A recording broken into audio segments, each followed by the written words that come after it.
শেরপুরের শ্রীবর্দীর আজকের খবর জানাতে আমাদের সাথে যুক্ত হচ্ছেন সহকর্মী তারিকুল ইসলাম।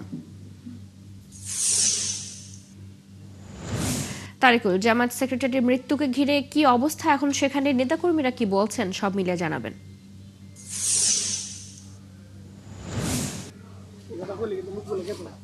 হ্যাঁ চৈতি, গতকালকে জামায়াত নেতা রেজাউল করিম মৃত্যুর পর থেকে কিন্তু জেলাব্যাপী কিন্তু থমথম অবস্থা বিরাজ করছে। জেলা জামায়াতের যে নেতৃবৃন্দ তারা কিন্তু নানা ধরনের কর্মসূচিতে যেতে চাইলেও জানাজার পূর্ব পর্যন্ত কিন্তু তারা সমস্ত ধরনের কর্মসূচিতে কিন্তু স্থগিত রয়েছে। এই মুহূর্তে আমরা সর্বশেষ যে তথ্য জানতে পেরেছি, ময়মনসিংহ মেডিকেল কলেজ হাসপাতালে রেজাউল করিমের যে মরদেহ পোস্টমর্টমের অপেক্ষায় আছে। পোস্টমর্টমের পরে তার লাশ শেরপুরে আনার পরে তার কিন্তু শ্রীবর্দী পৌর শহরের কোনো এক জায়গায় এখনো যেহেতু সময় এবং সময় নির্ধারণ করা হয়নি এবং জায়গা নির্ধারণ করা হয়নি। রেজাউলের পরিবার এবং জামায়াত নেতৃবৃন্দ কিন্তু এই মুহূর্তে পারিবারিকভাবে বৈঠক করছেন জানাজার সময় নির্ধারণে এবং জানাজা কোন জায়গায় হবে সেটা নির্ধারণ করার জন্য। আমি কিন্তু কিছুক্ষণ আগে জেলা জামায়াতের আমির হাফিজুর রহমানের সাথে কথা বললাম। তিনি কিন্তু আমাদেরকে জানিয়েছেন যে 24 ঘন্টার মধ্যে প্রশাসনকে কিন্তু তারা একটা আলটিমেটাম দিয়েছে, দ্রুত সময়ের মধ্যে এই 24 ঘন্টার মধ্যে কিন্তু অপরাধীদের গ্রেপ্তার করার জন্য।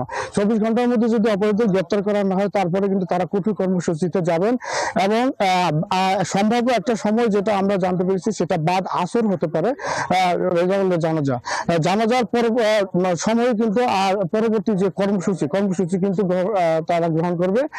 আরেকটা জিনিস বলি চৈতি, সকাল থেকে কিন্তু জেলার বিভিন্ন প্রান্ত থেকে আত্মীয় স্বজন এবং জামায়াতের নেতা কর্মীরা কিন্তু এখানে উপস্থিত হয়ে তাদের বাড়িতে কিন্তু অবস্থান করছে। এছাড়াও জেলা শহর থেকে শুরু করে বিভিন্ন উপজেলার কিন্তু জামায়াতের নেতৃবৃন্দরা কিন্তু অবস্থান নেওয়ার জন্য প্রস্তুতি নিচ্ছে। তবে জেলা জামায়াতের পক্ষ থেকে জানাজার আগ পর্যন্ত কোনো ধরনের কর্মসূচিতে যাওয়ার জন্য জেলা জামায়াতের পক্ষ থেকে নিষেধ করা হয়েছে। তবে আমরা আরো বিস্তারিত জানতে পারবো বাদ আসর যে রেজাউলের যে জানাজার পরবর্তীতে আরো বিস্তারিত আপনাদেরকে জানাতে পারবো। চৈতি, এই ছিল রেজাউলের বাড়ি থেকে রেজাউলের মৃত্যু পরবর্তীতে সর্বশেষ চিত্র। তারিকুল, ধন্যবাদ আপনাকে যুক্ত হবার জন্য। আমাদের সাথে শেরপুর থেকে যুক্ত ছিলেন সহকর্মী তারিকুল ইসলাম।